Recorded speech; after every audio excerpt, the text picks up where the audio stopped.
इंसाफ है। लोग ये कह रहे हैं कि तहरीक इंसाफ की अवामी मकबूलियत से आप दो जमातें खाइफ हैं।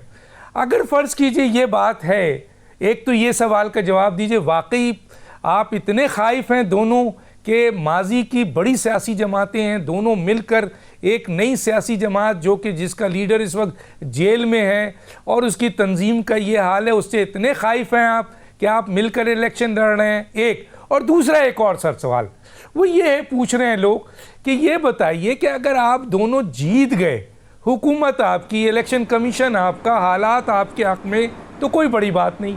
लेकिन सर अगर हार गए और फेयर इलेक्शन ज़रा सा भी हो गया तो फिर क्या होगा सर? फिर पीपल्स पार्टी अवाम में कहां खड़ी होगी? मेरा ख्याल है पीपल्स पार्टी को जहां खड़ा होना था वहां आज तक खड़ी हुई है। पीपल्स पार्टी आज भी नहीं इधर उधर हुई। पीपल्स पार्टी को जहां भी उसूली मौका अख्तियार करना पड़ा है उन्होंने किया है। इससे पहले ऐसा हो चुका है। पंजाब से सिर्फ 1 या 2 सीटें हमें दी गई। ये इंतखाब तो अवाम तो लड़ता ही नहीं है। जो लड़ाते हैं, जो फैसले करते हैं, वो लड़ते हैं। मियां साहब को जिस अंदाज से अक्सर दिलवाई गई, आपको याद है बेनजीर साहबा ने कौमी असेंबली में खड़े होकर कहा कि ये जो भारी मैंडेट है ये आप कांधे का ना बोझ बन जाए। ऐसा ही साबित हुआ। उसी भारी मैंडेट के साथ घर चले गए। यहां जमहूरियत का मामला नहीं था, असल मसला था। बीबी ने मियां साहब को मुखातिब होकर कहा था कि आओ जमहूरियत को मजबूत करें, आप शख्सियत की बात ना करें, सिर्फ पीपल्स पार्टी को नीचे दिखाने के लिए।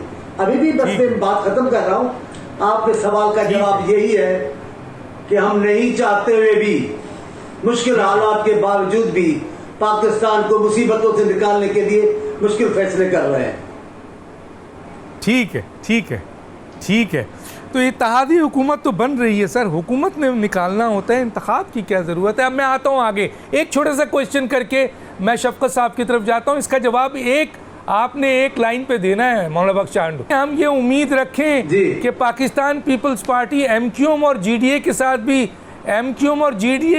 भी इंतखाबी इत्तेहाद करेगी।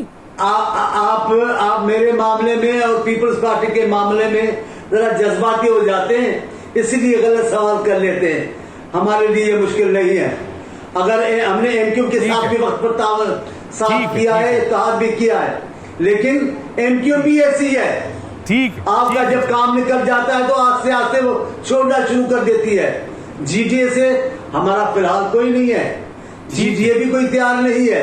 लेकिन वफाक पाकिस्तान की जो बात करेगा, जो पाकिस्तान के इदारों की बात करेगा, ठीक है। लेकिन शर्त ये है, ठीक है सर, मैं आता हूं शफकत साहब, ठीक है।